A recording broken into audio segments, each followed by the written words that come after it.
What happens when you do everything right and still feel miserable inside? In this episode, Angie Hawkins shares what it looked like to build a practical life that slowly dimmed her. She opens up about the rock bottom moment that forced a turning point, the sentence a friend said that shifted everything, and how she rebuilt her identity from the inside out. If you've ever felt like you're performing a life instead of living one, this is for you. This is the Your Next Success podcast, and I am your host, Dr. Carolyn Sengel. I am a life-first career coach and strategist on a mission to normalize questioning your career, because I believe each of us is made on purpose for a purpose only we can fulfill. The longer we live out of alignment with who we are, what we do best, and why we are here, the more we miss out, and the more the world misses out on what only we can give. The Your Next Success podcast is where we explore how to build a career that truly fuels your life. We talk about self-discovery, smart job search strategies, professional growth, and you will hear stories from people who have navigated big career transitions themselves, so you can create a life-first career and become your own version of authentic success, one that is aligned, meaningful, and truly yours. Welcome to Your Next Success, Angie. I am so excited. Hi, Carolyn. Thank you for having me. Awesome. Okay, so as you know, we're going to talk about careers, career transitions. You are a celebrated author at this point. I know you've got something else also in the works. You're a great coach, but let's dial it way back, if you would. Tell me a little bit about your childhood. Like, where did you grow up? What were things that you really enjoyed doing? So I actually grew up in Indiana. I always say I'm from Chicago. I spent most of my adult life there. That's why I say that. But I actually grew up in Indiana. And as a child, I loved reading and writing. I loved dancing. I loved singing. And by dancing, I mean flailing, because I had a trampoline and I would, like one of those mini trampolines, not like one of the big outdoor ones, but I had it in my group, and I would like jump and dance to the trampoline to music. Debbie Gibson was my favorite artist. Oh my gosh. Yes, girl. She just wrote a memoir, and I went on vacation a few months ago and I read it like on the plane rides, and I was like crying the entire time. Not because of her story, but just because it just reminded me of my childhood, and I remembered how much I loved listening to her music, and I would get like all dressed up and stuff, and I would like try to be like her. Yeah. Okay, so you're loving reading, writing, you love this, like moving your body and music and just really expressing yourself just freely, it seems. Yeah. And just kind of fun. That's a perfect way to describe it. Okay. And school-wise, were there any particular subjects that you enjoyed? That's a good question. I don't really remember. I do remember in 5th grade, there were 2 things. There was a reading challenge that I like killed because I love to read. As a matter of fact, my teacher thought I was lying, and I think she called my mom, and my mom was like, no, she reads all the time. Like, she was like validating all the books that I had read.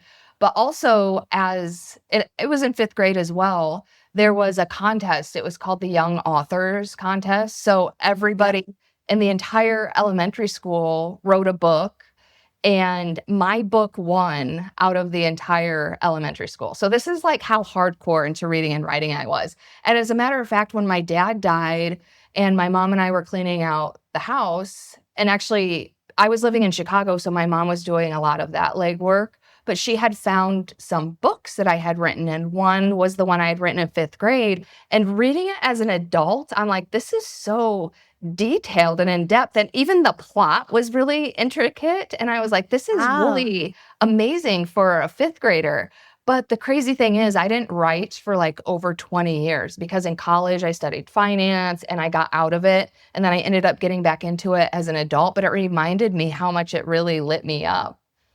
Yeah, that's the thing, because as children, I think we do have some seeds of like who we can become and the things that we're naturally drawn to. Yeah. And I don't know. And we'll unpack this a little bit more, but it's so normal that in some of our lives, we just decide to like, oh, that's got to be just a hobby. That can't be my thing. And Yeah. meanwhile, it's like it really can be your thing. Hello, it could be your thing, you Yeah. know? Yeah. Now what did your parents do for work when you were little?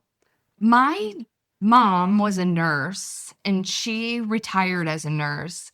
My dad, I don't know his exact title, but basically, I think he was called like a food broker. I don't know if that's what it's called, but he was the guy. He worked for a company, and any brand that sold in a grocery store could come to his company and be like, we need you to market for us. So he would go into grocery stores and be like, hey, all of these brands are the best out of all the brands you have in the store. And so like we would always have like free stuff before it was even like on the shelves of the grocery store. So that was kind of the added benefit, especially like with candy and stuff, because we would get like the new season's Halloween candy like 3 months Ah, before it was even. interesting. And also he would have like all this promotional stuff. It's funny it's that we're talking about this because again, when we were cleaning out his house, I took some like practical things. I took a box cutter. It's a borax brand. Have you ever heard of that? Oh yeah, yeah, They yeah, were, totally. Yeah, I and have like some in my under my washer right now. Yeah. I have a tape measure. I think it's from Friskies. So we would also Oh, get like nice. we would have all this like promotional brand stuff. Yeah, yeah. He would get that for free. But then when I was in high school, he got laid off from his company. And then he ended up getting another job doing the same thing, but he like hated the company. So my dad, his entire life, he was like an amazing handyman because when I really stopped to think about it, because if I need to fix something, first of all, I call a handyman. But if not, like I'll go on YouTube and be like, okay, how do you do XYZ? But like back then, there was no YouTube, and my dad would fix, like, he could fix anything. And it's like he just knew how, which in hindsight, before internet and stuff, is kind of amazing. So when I Yeah. was in high school, him and his friend, they basically just started doing like handyman stuff. So then that ended up being my dad's career for his second half of life. Oh, interesting. Yeah, That's and so I think interesting. he enjoyed that way more than the, like, corporate business type stuff. And when you were little, what did you think success meant, and what did you think work looked like? So that's a good question because I feel like there was a before and after. Because when I was in my period of reading, writing, dancing on my trampoline, like I remember I wanted to like move to LA and be a celebrity. And like I thought like being famous and like fancy was like the end all Yeah, be yeah, all. yeah. Both of my parents were very emotionally unavailable, and as an adult, I understand what that means, I understand why they were the way they were, but as a child, you don't have the tools to interpret that kind of situation. So as a child, I developed a belief that I didn't deserve to be loved, and so that's when, my self-worth started going downhill. I didn't believe in myself. And then my parents' messaging always was, well, you need to be realistic. Or I would always talk about like driving, because I always wanted a red convertible because I had a Barbie red Ferrari. So I always wanted a red convertible. And my mom was like, well, you have to have a job that pays a lot of money. You have to work hard. Basically, like, just Shooting it don't down. even think Yeah, about like it because it's not possible for you. Yeah. So then in the after, it was just kind of like, oh, I have to go to college, get a practical job, work really hard, just basically be boring and unexciting. so basically, so before you took on some of these external things about what you could should do, that Yes. before like I call it yeah. before my light was dimmed because I was like Uh-huh. bright and full of Yes. energy. And then all of a sudden it's like, nope, you can't do that. You shouldn't do that. We don't want you to do Interesting. Like that. like out of like you were way more careful, cautious, and safe, Oh, one yeah, could that's say. a good way to say it, yes. Okay, interesting. And do you recall, was there a specific like time that shift was happening? Like, was that awkward teen years or was, It was yeah. probably around 6 years old. Oh, wow. Yeah, Yeah. it's crazy. I went to this healing intensive once because I could never remember like the before, like how my home was. And I went to this healing intensive once and we did this crazy, and this was like in 2018, but at that time I had never done breath work or had really heard of it. But we did this crazy meditation with like breath work. And I started having all these memories of when I was little and my dad, because in the after my dad, he was an alcoholic, he was depressed, he was just there. Like he would come home from work, he would sit in his recliner and drink beer until he went to bed. So he was physically present, but he wasn't really there. But I started having all these memories of when I was really little and he would like laugh and play and like would kiss us all Oh, goodbye before he left for work. And so something happened. I don't know what, but I think that's when my shift in belief also happened because he probably like interesting. Yeah. withdrew into that like depression and alcoholism. And then as a child, I was probably taking Mhm. it personally. So it's like, oh, I don't deserve to be loved. And then also, my mom's reaction to that was anger. So, like, I also didn't have any memories. I still really don't. My only childhood memories of my mom are just being angry all the time. So, of course, like, that's not loving. So, I see how my belief did that switch.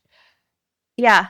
I see. And I'm also like my was like, I don't know. There's probably my kids are gonna I think they're going to remember me angry for a lot Mhm. because there was this time, like for me, I was like pushing everything. And we've talked before, we Yeah. met before, and, there's performance, there's relationships and your well being. And my performance had always been high, but my relationships and my own personal well being were not. And Yeah. so, like during COVID and all of that, when the kids were home and everybody was home and all the things, and I'm still chasing to try to like reach these goals and serve clients and do good work for them, yet actually being present to them, I'm screaming like, shh, mommy's on a call. And like Yeah. everything, like I just, when they were super little, like I tried to keep a very regimented schedule for their health. And also so that like I could do my work and do stuff when they were sleeping or at Yeah. school or something. Right. And then it's like, and then they would come home and of course they start developing as real humans and have their own desires and their own personalities and their own things. And like when they were super little, nobody challenged my plan for the day. And then they Yeah. started doing it. And I didn't have the tools. I didn't have the tools. And so it was just, yeah, angry. Yeah, Yeah. that's how, yeah. That's how my mom was. But yeah, Yeah. Oh, adult, I understand why. But, yeah. as a child, you just take everything personally. Oh, yeah. It's so hard. Well, it's so hard. Yes, it is so hard. And I have a lot more empathy now, on my own journey for my parents. And I'm gonna just have to earn a lot of money to help for my children's therapy Yeah. I mean, in time. They're teenagers now, so I'm not doing anything right. So oh, it's all well, good. it's not too late though. I mean, have you ever had It's this not. conversation with them just out of curiosity? I have tried the repair and I have tried Okay. the like I did the best I could. I'm sorry. I know you don't think it was good enough. It Oh, wasn't. I don't want yeah. to do that. And I'm trying. See, Please that's like know I so am heartwarming. trying. I mean, Well, and yeah, and I think that's something different that I I still wish haven't had been received that modeled. from my mom. And that's why I'm like, oh, it's so heartwarming. Because if I heard that from my mom, that would make my day. Yeah. They know that I'm a human. Yeah. Yeah, I'm trying. And they're trying too, right? And that's the thing. Yeah. We're all trying. I don't think there's ever going to be an age or a stage where it's like, "Oh, I got it now. Everything is all together just how everybody wants." I want that to happen. And I also am realistic of there's all like every day, like I'm just competing with myself from earlier, from Yeah. this Oh, morning, but I think no that's longer what it competing with should everyone be. else. Yeah. Yeah. I know the forward of my book talks about how, because when I was little, I thought adults just knew what was up. And I thought maybe there was some kind of like initiation or whatever. Like, here's the book to adulthood. Right. Just read Yeah. this. And then you get to adulthood and it's like, oh, nobody knows what they're doing either. Right. They don't know at all. And like for me, I did kind of start to see that when I would hang around more kids as like parents and like school functions and all of that. And I'm of course like the room mom and all of that. And then I started like looking around and I'm like, oh my goodness, these parents are just older children. We are all just older children, and Yeah. some have more skills than others, you know? And okay, so we could go on forever. In high school, how about that? Were there any particular school subjects that you enjoyed? Did you still write, or did you pause that? So I did write in high school, and I remember I did take a creative writing class, which I loved. And I remember my teacher appreciated my talent and she encouraged me to do this one contest. And I remember I submitted it, but I think I was like really busy around that time. So I didn't win that one like I did in fifth grade. But I did love creative writing.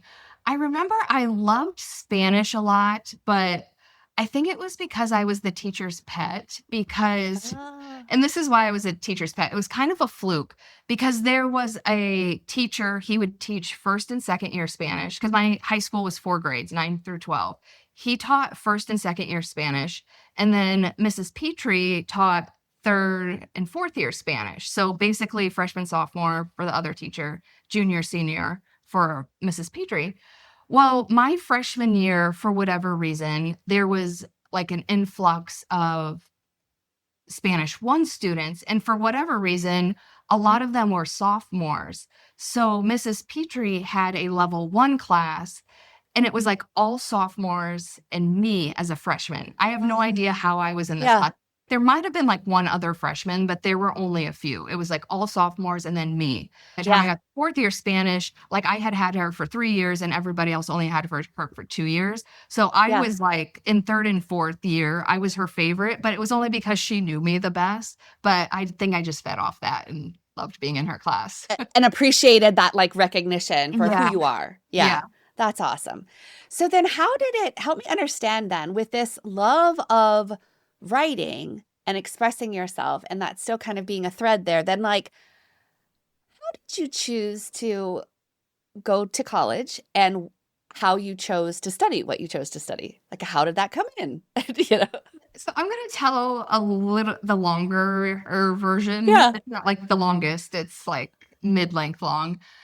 So what happened was I was a straight A student in high school. I knew I was going to go to college because it was basically I don't know how it is now, but back then, I'll just say how old I am. I graduated high school in 1998, but back then it was like you go to college. Like you don't go to trade school, you don't go to like do anything else. Like your path is to go to college. So I knew that that's what was going to happen, but I never really gave any thought into a career. I remember at one point I did want to be a lawyer, but every year there was one day it was basically you take the day off school and you go shadow someone in that field. And it might have been my freshman year. So I shadowed a lawyer and he didn't have court or anything that day. He was just like taking me through like this one case that he had. And he was defending, I think it was a teenager who was accused of some kind of crime. And he was telling me how he's like, oh, you just have to look into all the laws and find a law that supports him being innocent. So, basically. Interesting. Yeah. And I was like, well, did he do it? And he goes, well, I don't know. I didn't ask. I'm just doing my job. And that was such a turnoff to me because I was like, oh, this Yeah. is a really gross profession. So I was like, I don't want to be a lawyer. But then I never really thought about what else I wanted to do. And I feel like writing was treated like any other art where it's like the starving Mhm, mhm. artist persona. So it's like, that's stupid. Why, you can't do that as a profession. So it Yeah. never occurred to me to be a writer. And then I think my senior year is the year I really should have been thinking about that. But what happened was because of childhood traumas or whatever, my junior year, I developed an eating disorder. So I was anorexic. And then the summer before my senior year, I only weighed, I don't know, like 80, 85 pounds. And because my family, we swept everything under the rug. So we didn't even talk about it. I Yeah. was miserable, but it was just like how I was dealing with my life stressors at that point. Yeah. Well, anyway, so early in my senior year, my mom approached me and she was like, I made you a therapy appointment because I want you to talk to this therapist about your weight. And my initial reaction, even though I didn't really want to gain weight, was kind of relief because it was a burden for me to be living that way. And also I got excited because I was like, oh, she actually does care. Because again, like we hadn't been talking about it because it has been swept under the rug. So I was actually like excited that she did care. But then she told me the reason why she scheduled a therapy appointment was because my friend's parents had approached her about my weight and it was embarrassing for her. And so, yeah, it was like a knife to the heart. So then I went to a few therapy sessions, and this is how my mom was so adamant that I go to these sessions. Because in my senior year, I had my own car. I drove myself to school, but she was like, you're going to these sessions. So she would take off work, pick me up from school, take me to the therapist to ensure that I went. And so after a few sessions, of course, like my dad's drinking and everything that's going on in the house comes up. And because my mom was in the waiting room, the therapist was like, is it okay if we bring your mom in? I was like, yeah. Teenager sound would have been like, I wasn't like that excited about it. But anyway, so my mom comes in. And the therapist was like, hey, I hear these are the things going on at home. Are you willing to work on them? To my mom. And so then I don't remember what my mom said, but I do remember her driving me back to school. And she was like, hey, do you want to keep going to therapy? And, I'm a teenager. I actually liked school, and this was taking me out of school. I thought it was awkward to be talking to the therapist. So I was like, no, I don't want to keep going. So my mom was like, okay. So I stopped going to therapy, but I still had an eating disorder. So my mom was like, if you don't gain weight, you can't go away to college. And all I had been dreaming of since I was a little girl was moving out of that house. So fear is a good motivator. So I just immediately began like stuffing my face with food. And I gained like 30 pounds in a month. Like I would like go to the store and just buy a bunch of junk food and eat it. Cause I was like, I need to gain weight because I need to move out of this house. And so then I was even more miserable because just like psychologically, that was a lot, but also physically, like gaining that weight in a short period of time. Like I would be sweating at night. Like I had a bunch of like physical reactions to it. And then again, we just swept everything under the rug. So my situation internally and externally was worse, but it was just like, no, we're not going to talk about it. We're not going to worry about it. So I was just so engulfed in this, in my own issues. And also I hated my parents. I was just so focused on moving out of the house and going to college that I wasn't even thinking about what I was going to do when I get there. So, and then when I got to college, so that was like the longer version. So I get to college. And I appreciate you sharing that, by the way. Thank you for sharing that. Yeah. So I get to college and it's like, yeah, you have to choose a major. And I was like, shit, I haven't even thought about this. So I think I chose like psychology or something because I was like, maybe I can figure out my own problems if I study psychology. But psychology is like super science-based and like I'm not a science person. So my sophomore year, I was like, because there's a lot of pressure. Like if you don't declare a major your freshman year, I had declared a major, but I was like, this is not me. And so I was like, I have to pick something. So in my mind, I was like, okay, I'm just going to pick something practical. So I was like, okay, I'm going to go to business school. And then in business school, your options are operation, marketing, or finance. And I was like, I don't want to do marketing because I was like afraid of allowing myself to be seen. And I know like marketing and sales, you're like out there. And I didn't even really know what operations was. So I was like, finance. So I just picked finance. It was very arbitrarily because it seemed very practical. And I was like, oh, it'll be easy for me to get a job when I get out of college. That was the only reason. It wasn't because I enjoyed it or anything. It was like, oh, this is a very practical choice. And I think it'll serve me well in the future. It had nothing to do with what I wanted. See, but it's so easy. Okay. So one of the things that I found and I do now with people is this, I'll say that I'm going to help somebody who's exploring their next chapter to be authentically successful. And my next success method has 4 pillars. One of them is natural abilities, because like, that's something that I didn't know. Right. And being a good student, a great student, actually, I mean, give me the subject, I'll go get the A. Like I will work hard and buckle down and get the A and do the thing. And I can even do it well.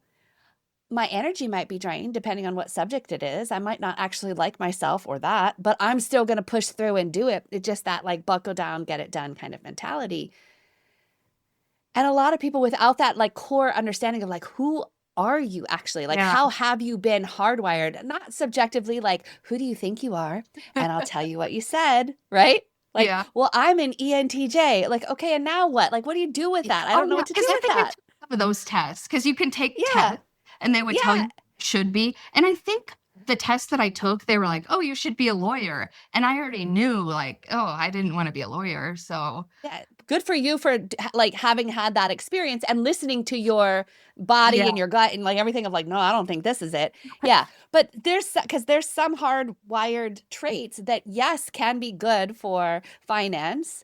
And yet also with everything that you're displaying, like you have this amazing idea productivity, you have this amazing creativity, and both of those, it's a little harder to display those things while doing some like a more typical profile for someone who enjoys finance, yes, not absolutely. can do finance, but somebody that enjoys it. Maybe their idea productivity is a little bit less on the lower side, but it's great because they're focused on the numbers and they're focused on the task of getting that thing done. Yeah. And versus you're able to do it really well.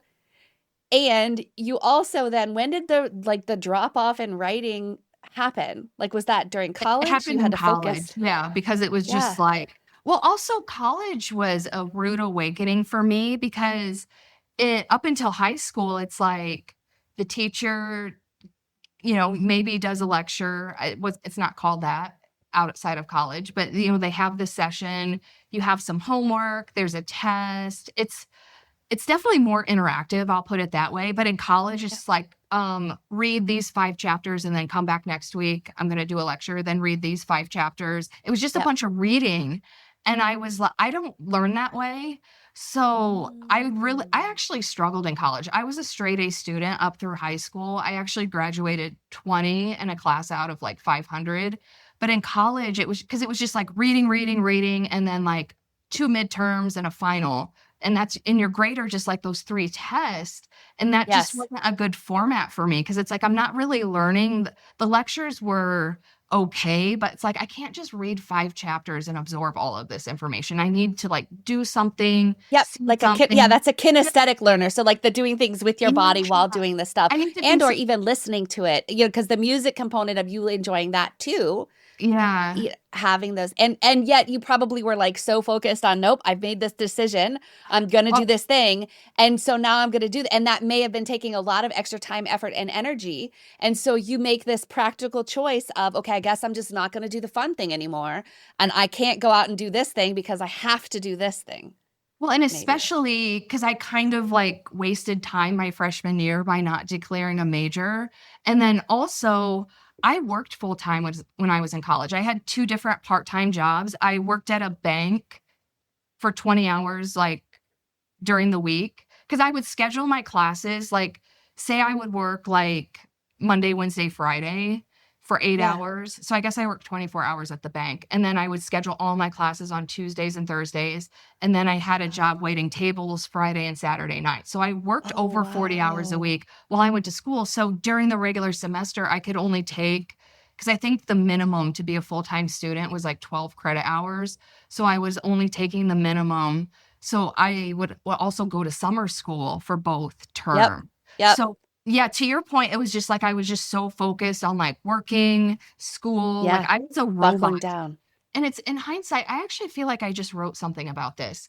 Because I write a blog or I was saying something or whatever, but I hated my life in college because it was like I was just a robot. It's like work, school. Like I never slept, which was okay because I was like in my early 20s and it doesn't affect you as much.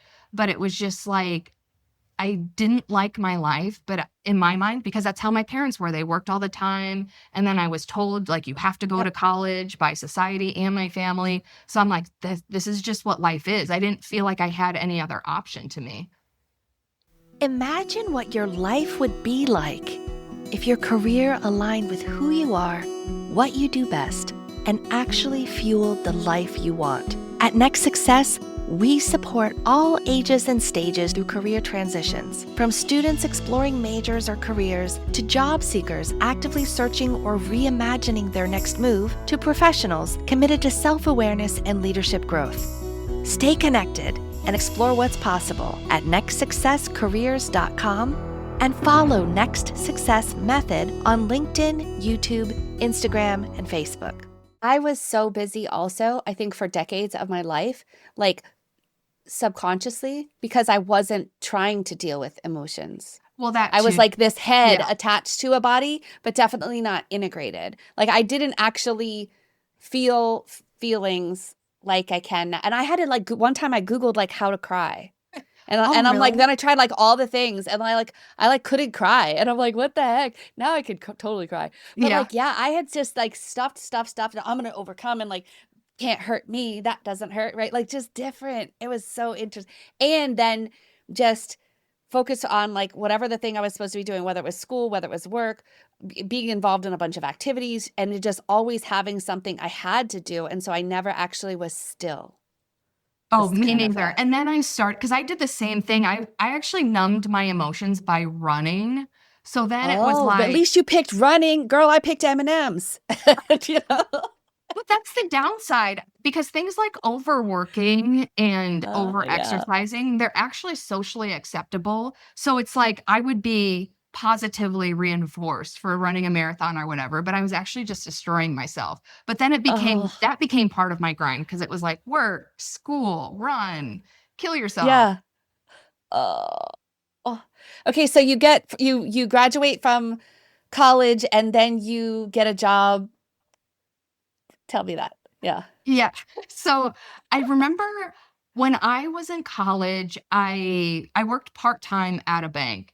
I For a while I was a bank teller, and then I got a job in it was called the security department, but it was basically the fraud department, which was actually a really cool job because we got to see all the like scandalous stuff that was going on. And so in my mind, I was like, I want to work at a bank. And that particular bank at the time I graduated, like didn't have any positions available for me, but I was like so fixated on working at a bank. So I got a job at another bank and it was so boring. It's basically like a clerical job, you know what I mean? Because it's like an Yeah. entry level job. Yeah. So I was like, actually, this is what I did. I was a credit analyst for the small business administration loans. And Oh, because interesting. Yeah. and because they were subsidized mostly by the government, the bank didn't care. They're like, yeah, just unless it looks really shitty, like just approve it. Yeah. I was basically just going through all the bureaucracy of like, check, check, check. You have all the stuff approved. Like it was very Wow. rare Yeah. that we did not approve a loan. So yeah, it hit me pretty quick that like, because I hated college so much and I couldn't wait to graduate. It was the same situation because in high school I hated my life then, and so it was like, oh, I can't wait to get to college because it'll get better. But then it didn't get better. So in college I was like, oh, I can't. I remember I used to think I cannot wait to work full time. That was my dream. And then I Yeah. got my full time life, and I'm like, oh, this sucks too.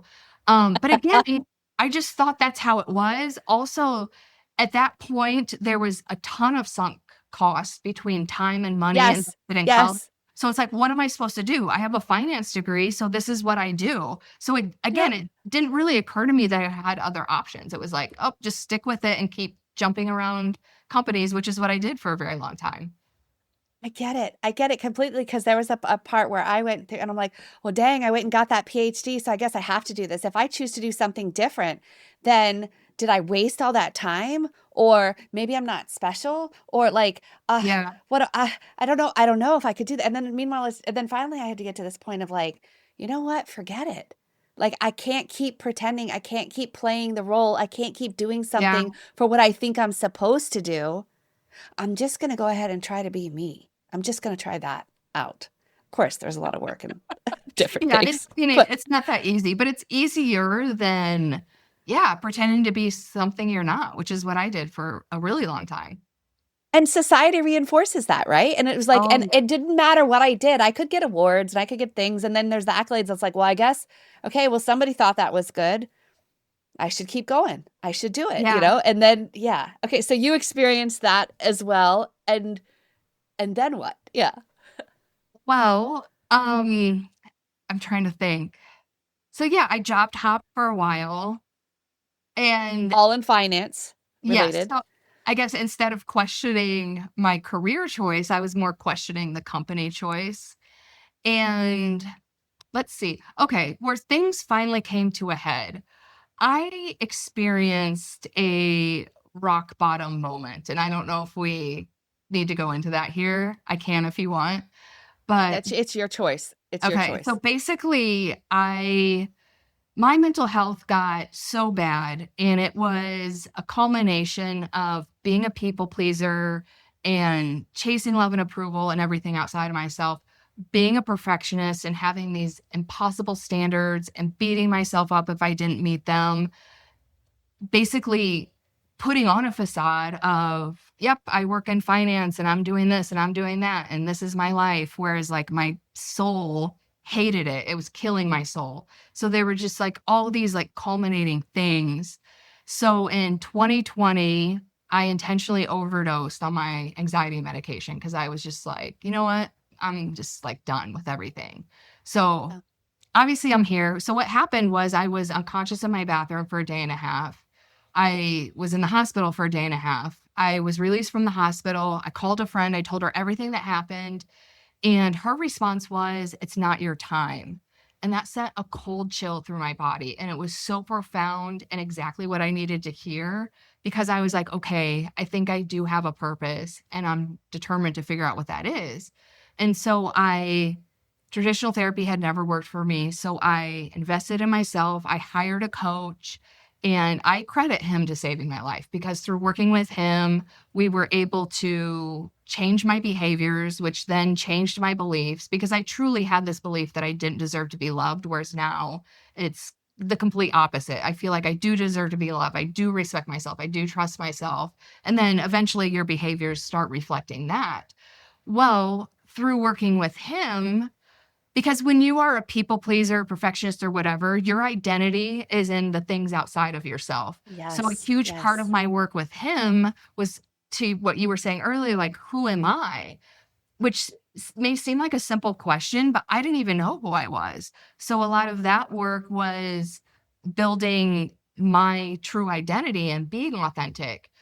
But through doing that, because I was still working in corporate America, it was like the light bulb it was like I was in it and I couldn't see it. But when I started stepping into my true identity, I started seeing things and I could literally feel in my body how disconnected me, authentic me was from the things that I was doing in my life. And not even just my job, but Yeah. like the friends that I had, just different things. And so slowly I was like cleaning up my friends and other things in my life. But I had this story like, a corporate job is stable. Like I was paid very well. I had the benefits. So Yeah. I'm like, I can't give that up. That's stupid. That's insane.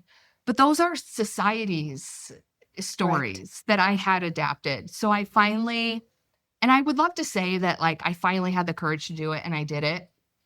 But the longer version of that was I was transferred to a team that was not a good fit for me because my manager was a raging bitch. And I normally don't use that word to describe females because I think it's disrespectful, but she deserves that title. And so in that moment, and I'm not even mad at her because that she is the reason why I just really started thinking about it. And I'm like, I think this is the kick in the butt that I needed to quit corporate America.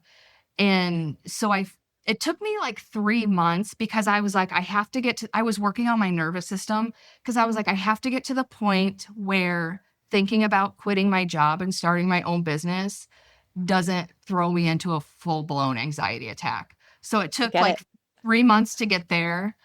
And then I quit and I started my own business. And I'm still not making as much money as I did in corporate America yet, but I am a gazillion times more happy and fulfilled to the point where I'm like, why didn't I do that sooner? Because it was so disconnected from who I was. And it's like so many times we're taught to like chase money or the things and like Yeah. those things aren't it. Because like what is it if you can make let's say a bazillion dollars and you're still freaking miserable, then what is that for? And meanwhile, when I was starting to like question this and realize I'm trying to piece it together and like, could I, should I, why, and I would go to somewhere like McDonald's or something. And like those people were like the happiest ever. And I was like having this thing thinking like, how is it that this beautiful woman who is really trying hard to speak English is joyful and loving and, loving her day and loving that she prepared this meal for me and with her team. And I'm like, and these people are happy and they go on to, back home and they're still happy and they're loving their life. And I'm like, it clearly isn't about money. It's not about money. There's something else there. There's, and the other funny thing about it was, because when I was working in corporate America, obviously I had a lot of discretionary income, right?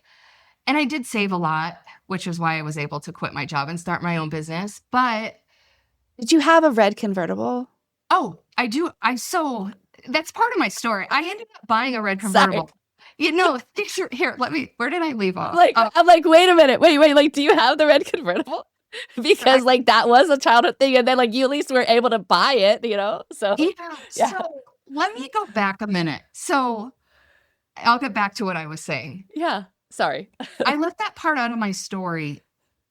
Before quitting corporate America, there were a few things that happened that put me on my path, which in hindsight were totally uncharacteristic, meaning like I'm a courageous person now. I feel like I'm a confident person now, but I was not these things back then. So what year was it?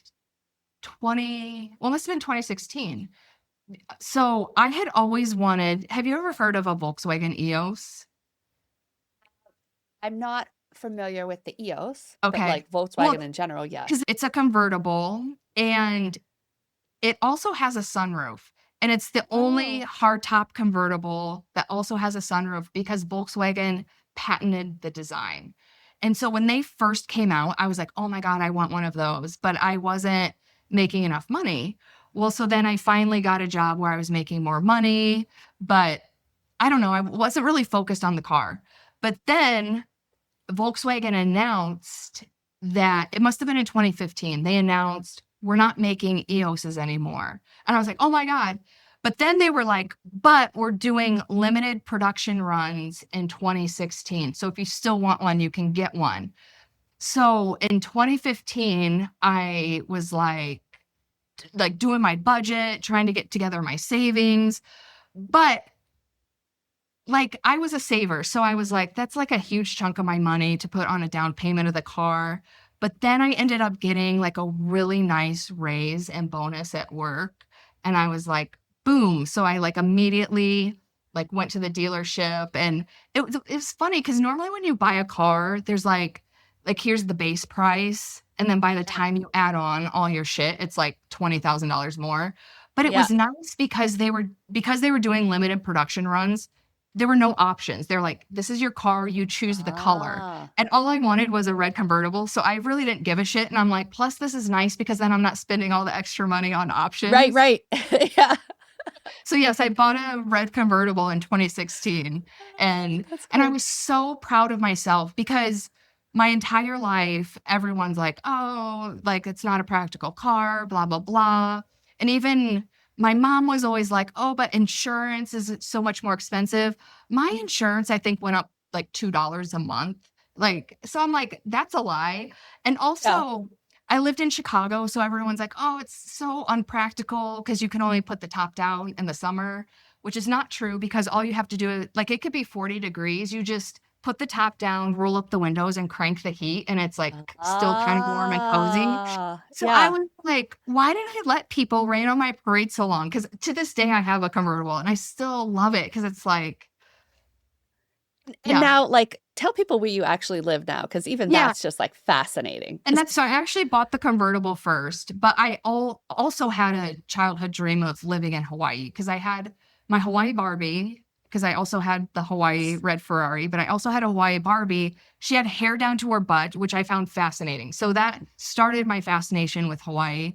And then as an adult, one of my friends lived here for a while, so I would visit her every year. And that just kind of anchored it in, like the feeling of wanting to live here. And in early 2018, well, in 2017, my dad passed away and he was only 63. So that was my reminder that life is too short to not do what you want to do. Because in my mind, it was always like, one day I'll move to Hawaii. And then, Yeah. but after he died, I was like, like, why not now? And again, I think it like took that major life event for me to even think that thought. And Yeah. so at the beginning of 2018, I was like, okay, I'm going to move to Hawaii. And I started like doing the budget and everything again, but to maintain my same standard of living, because I knew if I moved to Hawaii, I wanted to be all in and buy a condo. But real estate is more expensive here. So to maintain Yeah. my same standard of living, I was like, well, then I needed like $100,000. So I was like, but I was so determined to move here. And again, this was a time like I was not confident. I was not courageous. Like I wouldn't have Yeah. described myself that way. But I remember I was like, I'm just going to pretend that I'm moving to Hawaii this year. I called a realtor in Hawaii and I was like, hey, I'm moving to Hawaii later this year. This is my budget. And I told her my dream budget, not my actual budget. I'm like, this is my budget. This is the neighborhood I want to live in. She's like, great, I can help you. She put me on her listings. So every week I would just browse these Nice. Yeah. listings. I would Yeah. have pictures of Hawaii everywhere. I was just pretending like I was moving. And then like things just started falling into place. Like one of my neighbors, because I hadn't even looked into selling my condo in Chicago, but one of my neighbors, we were talking and I was like, yeah, I'm moving to Hawaii later this year. Again, I had zero plans, but I was just telling her Yeah. this. She was like, oh, my best friend's mom is a realtor. Do you want to talk to her about selling your place? I was like, perfect. So I talked to her. I lived in a really hotspot neighborhood in Chicago. I had only owned my condo for 4 years, but the market value had gone up like $40,000. And then what I got like unexpected money from different places. So like within 6 months, I had the $100,000 and I actually was moving to Hawaii later that year. So I ended up pulling that off too. So, but my point about those two things, because both of those were childhood dreams and both of those were things where people was like, oh, it's not practical. Everyone would always rain on my parade and tell me how I shouldn't be doing that, whatever. And I did it. And those are the two of the best decisions I've ever made. And like to this day, like bring me the most pride because it's like I did those things despite people telling me how unpractical and impossible and all that other bullshit. Yeah. Yeah. So That's that's so also a huge part of my story. yeah. And then when did writing come back in? Oh, that's a good question. So when I was living in Chicago, I will tell you the exact moment. I was running, of course, because I was a runner and I ran to numb my feelings. But I lived in this neighborhood called Old Town, which is the next neighborhood south of Lincoln Park. So I was running through Lincoln Park and it was winter. And I'm running along and there was one Louboutin heel on the ground. And I could only see that because it had a red bottom. And those are like, at least $2,000 shoes, right? And there's only one. And so that was kind of like interesting to me. But the crazy thing was it was next to a steaming pile of dog poop because it was steaming because it was so cold. Interesting. Yeah. Yeah. And I'm like, oh my God, what happened here? Yeah. Yeah. So it was so intriguing and so inspiring that I actually went home and wrote like a fictional story about what could have possibly happened there. Oh, interesting. And that was the first time I had written in a long time. And I was like, oh my God, wouldn't it be funny? Because in Chicago, there was all kinds of like, that was like the most unique thing I ever came across. But there's all these different like street scenes. I'm like, I had this idea for a blog. I was like, I'll take pictures of this random stuff I see on the street and then write like a creative backstory about what happened there. And so my blog was called So What Happened Here. But again, I was not courageous. I was not confident. So I was like, I haven't written in 20 years. I can't just publish a blog because I'm not a writer. So, like that was my mindset because I was a perfectionist too. So I was like, I have to take a writing class so that I can call myself a writer again. And so I'm looking at all these writing classes and they're all in the evening. And again, I work in a finance job that was draining the life out of me. So I'm like, I'm not going to have any energy in the evening to be a writer. So the Yeah. only class I could find on the weekend was at Second City, Chicago. I'm not. Tell Okay. me. So it's a very famous comedy school. Like any actor you've ever seen on SNL has been through the Second City Chicago training program. So it's this high caliber Yeah. comedy school. And so, but they had a sketch comedy writing class. And it was like terrifying to me to do that. Cause I'm like, first of all, I'm not a writer. Second of all, I'm not funny. Like, but it was the only class I could find on the weekend. Plus it was like 4 blocks away from where I lived. So it was also very Nice. convenient. Yeah. Because in Chicago, you're all about efficiency. So practical wise, it made sense. See, there I was again, like, oh, this Yeah. is Again, very practical. Yeah. Yeah. Yeah. So I signed up for it. And like the very first class, I'm like, oh my God, this is amazing. Like it immediately lit me up because especially like the comedy writing aspect, because like it was fun, it was funny.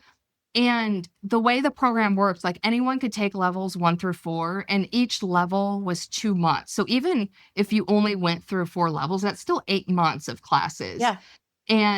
But then you could apply to get in levels 5 and 6, and then your class writes and produces a show that's produced on the Second City stage. And so I Oh, got wow. accepted. Yeah. It was so much fun, and I was so lit up. That whole process takes a little bit over a year. But then after it was over, I was like, because I hadn't been focusing on my blog during that time, but it at least gave me the confidence because I was like, I need Yeah. to keep writing. And so that's how like the blog actually got started. Interesting. Interesting. And then how did the book come about? The book came about when initially it came about the year my dad died because we live in a just get over it society.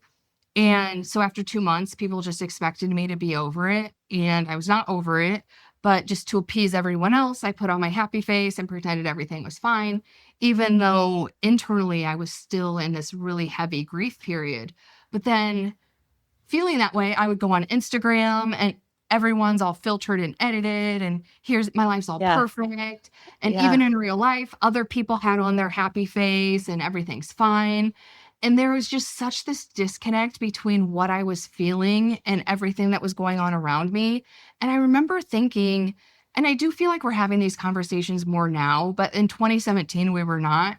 But I just Right. remember thinking there have to be other people who are going through shitty things right now and are feeling the way I'm feeling.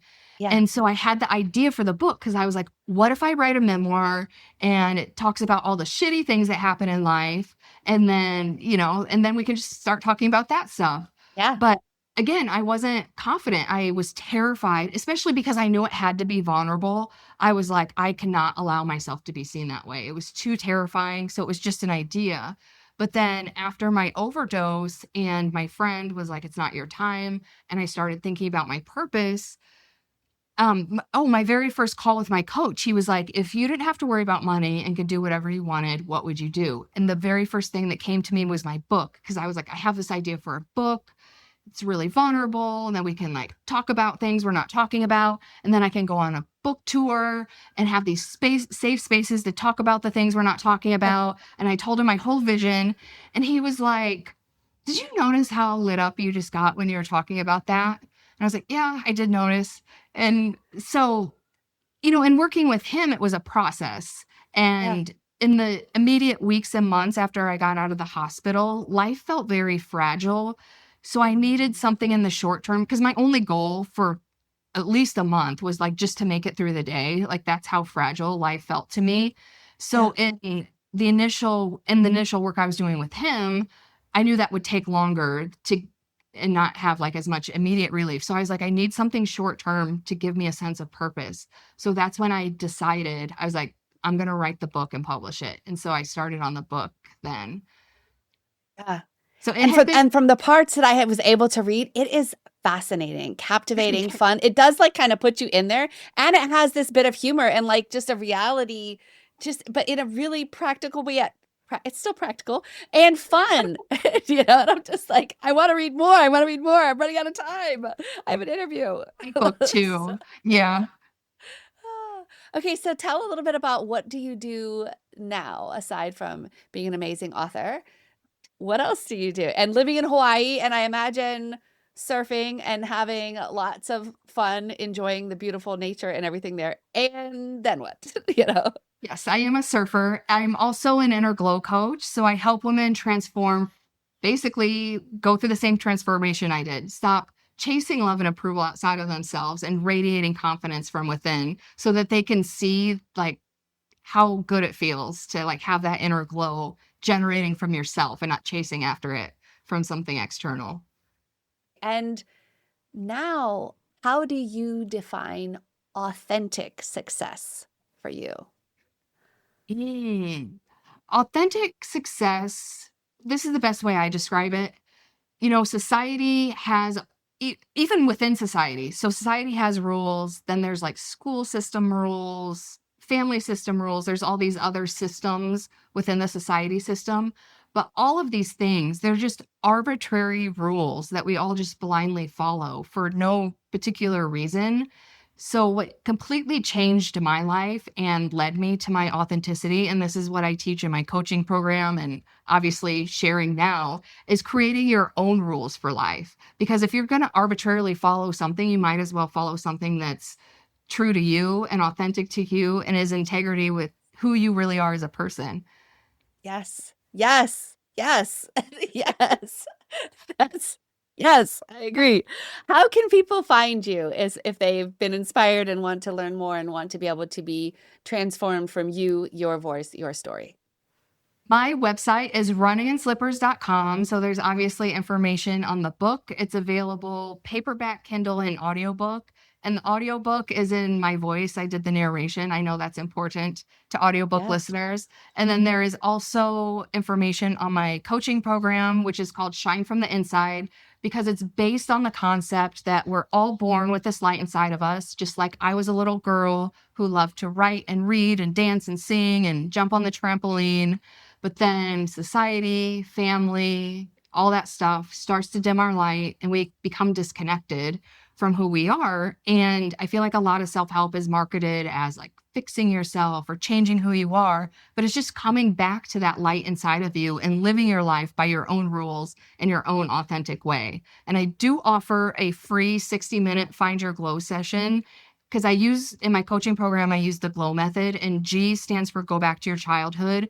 Because to make any lasting change, you need to go back to where your limiting beliefs were formed. And that's how you really create lasting change that sticks. So we have enough time in that hour because everyone I have a call with does have a breakthrough. So then at the end, we can talk about recommendations for going forward, because I am not for everyone. My coaching program is not for everyone, but I do know other coaches and have other resources to get you help. Awesome. I love it. Thank you so much for sharing your story, for going deep in parts and letting us kind of hear the reasons why behind. Because so many times people are successful, they have it, and it's just the resume version or the LinkedIn version. But like, there's so much more behind those decisions, behind the driving force. So thank you for giving us a glimpse in that. And I wish you nothing but the best for your continued future. I'm so excited and looking forward to staying connected with you, Angie. Likewise. Thank you so much. Angie, thank you for sharing your story. I appreciate you naming what so many people carry privately, especially the disconnect between the life that looks successful and the life that feels true to you. Thanks for listening to Your Next Success with Dr. Carolyn Sengel. Remember, authentic success is yours to define and includes aligning your career to support the life you want.